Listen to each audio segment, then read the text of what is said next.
Hello and welcome to my show Power and Politics. I am Prabhu Chawla. Today we'll discuss the massive fallout of the Bihar verdict. While Nitish Modi combo has scored a landslide victory, it has pushed the Congress party to the extreme margins. If they are yet to ensure a Congress Mukt Bharat, they have definitely made Congress Mukt Bihar at the moment. It began with a result so stark that even seasoned political observers paused to reevaluate the trajectory of the India's oldest party. Bihar, a state that regularly serves as a laboratory for broader political shifts, delivered a verdict that bordered on indictment. Out of 61 seats contested, the Congress party managed to win only half a dozen. That number is more than a defeat. It is a symptomatic of a party whose national relevance is eroding at an alarming pace. And at the center of this decline stands Rahul Gandhi, the political leader who has presided over the most sustained downturn in the party's history. For nearly 2 decades, Rahul Gandhi's political engagement has been inconsistent, alternating between bursts of assertive participation and long periods of puzzling detachment. This rhythm has created a leadership vacuum at the heart of the Congress. It is this pattern, unpredictable, reactive, and strongly ambivalent, that has defined his career so far. He has been in politics for 2 decades almost now. But more importantly, it has shaped the fate of the Congress as well, leading to a prolonged period of organizational decay or paralysis and electoral losses. The numbers alone tell a sobering story. Since 2009, when he started taking active interest, the Congress has lost 70 of the 83 assembly elections held across the country. The scale of defeat cannot be attributed to political cycles or anti-incumbency. It signals a deeper malfunction, a structural, ideological, and managerial breakdown of the Congress party. In the Lok Sabha, the party's number fall has been even more dramatic. In 2014, it crashed to 44 seats, its lowest tally in the history of the Congress party. A decade later, in 2024, despite a more favorable political environment and the promise of a rejuvenated opposition front, it could reach only 99 seats, still far from the stature of a national challenger to Modi India. And state power has evaporated at a stunning pace. In 2014, Congress governed 11 states. Today, it controlled only 3, Karnataka, Telangana, and Himachal Pradesh. This transition from a party with widespread national presence to one confined to limited pockets is unprecedented in modern political history and in Congress itself. It reflects not only electoral setbacks, but also the party's failure to nurture strong regional leadership, build a durable alliances, and speak to local aspirations in a political landscape and language where regional identity has become increasingly significant. The attrition of Congress legislators across India further exposes the fragility of the organization. The number of Congress MLAs have fallen by nearly half in a decade. This decline is not accidental. It mirrors the weakening of local structures, the loss of ground workers, and the absence of consistent leadership at the state level.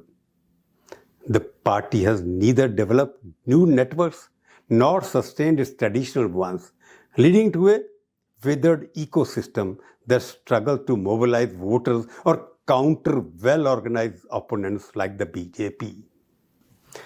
This decline feels even more pronounced when placed in the broader historical arc of the Nehru-Gandhi political lineage. Rahul Gandhi is not simply failing in a competitive political environment. He is failing in comparison with the formidable legacy of his predecessor coming from his own clan. Jawaharlal Nehru, his great-grandfather, led the Congress to the 3 consecutive parliamentary victories, each marked by national authority and ideological anchor like him. Under Nehru, the Congress governed 3/4 of India's states, and its dominance defined the early decades of the Republic, India. His leadership shaped institutions. He constructed narratives of nation building and created political idiom that lasted generations. Indira Gandhi, Rahul's grandmother, consolidated power even more dramatically and with authority. Her command over the party was absolute. She won 3 national elections, including 2 with overwhelming 2/3 majority. Under her leadership, Congress controlled nearly 2/3 of the states. Her political instinct, though often polarizations, were unquestionably sharp, and they kept the party firmly at the center of national politics. Even Sonia Gandhi, who entered politics reluctantly, managed to script a renaissance. After 50 years out of power, she engineered the coalition victory of 2004 by building alliances with ideologically finesse and strategic clarity. She followed it up with a second consecutive term in 2009, an achievement unmatched by any coalition leader since the mid-1980s. Her style of leadership, understated yet decisive, restored Congress credibility in national politics. Rahul Gandhi's tenure stands in stark contrast to this lineage.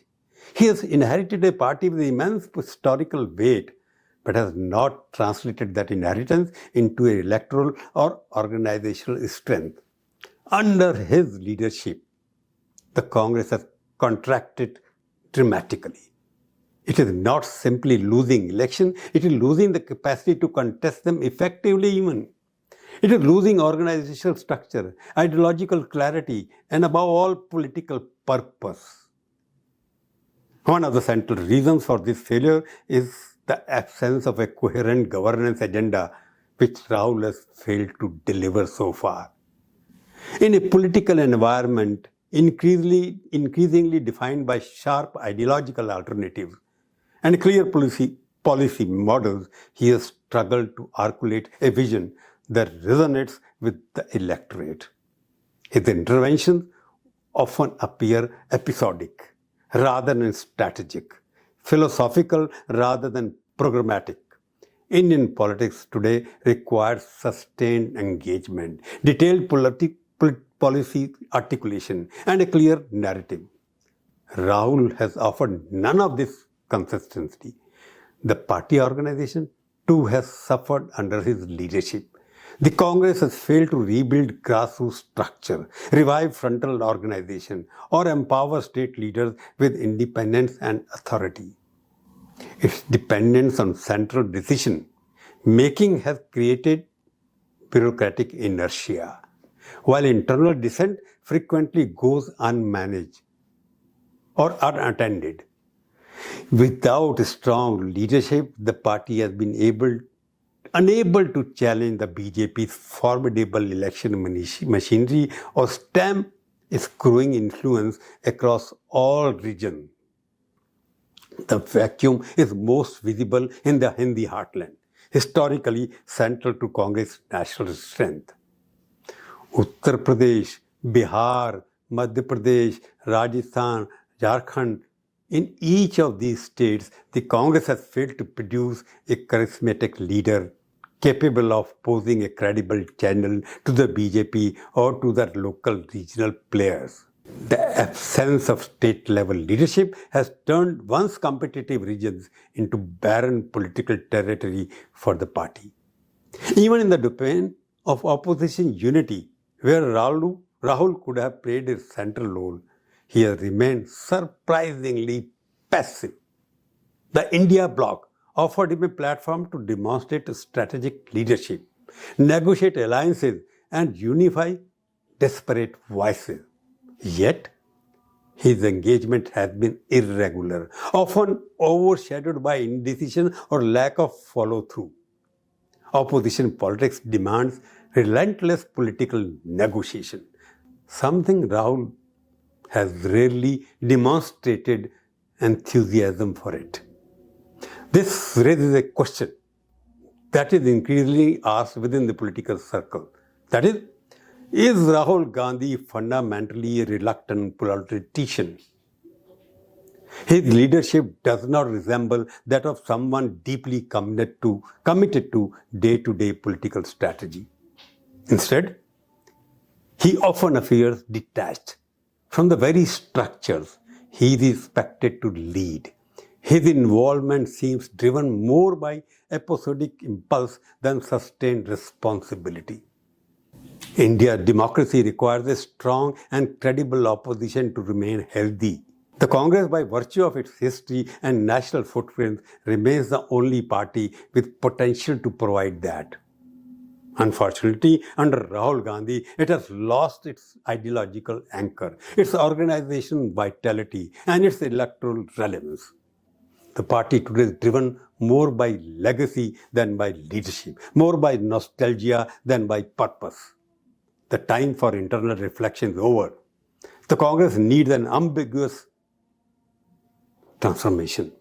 It requires a leadership that is present, not intermittent, ideologically grounded, not philosophically vague, organizationally hands-on, not remotely detached. It perhaps needs a new figure, someone accepted across factions, capable of galvanizing workers and willing to rebuild the party from the ground up. A full-time politician with a stamina and a strategic clarity that modern Indian politics demands. India cannot remain a one-party dominant system without weakening its democratic fabric. The Congress's decline is not merely the story of a party, it is a story of political vacuum. If the Congress party doesn't reinvent itself now, decisively, courageously, and with new leadership, it risks fading permanently into the margins of national politics. At this point, reform is not optional. Surgery is not optional. It is existential. The future of the Congress cannot depend on the indecision of one leader. It must be rebuilt by those who recognize the urgency of the movement and the responsibility that history has placed on their shoulders. India needs an opposition capable of challenging power with the ideas, vision and organization. And for the Congress, this is no longer a matter of political strategy. It is a matter of survival. The choice is brutally simple: evolve or vanish.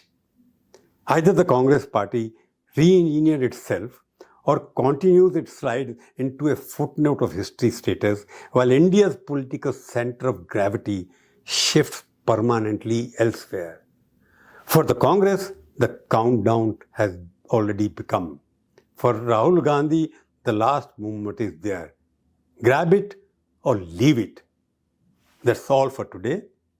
We'll meet again and discuss some other topic. Thank you till then. Before I leave, I want to say it again. Please watch my channel, subscribe it, comment on it, good, bad, ugly, bitter or sweet. I will read them. I will never mind it. I will respond. Thank you very much. Goodbye. Jai Hind.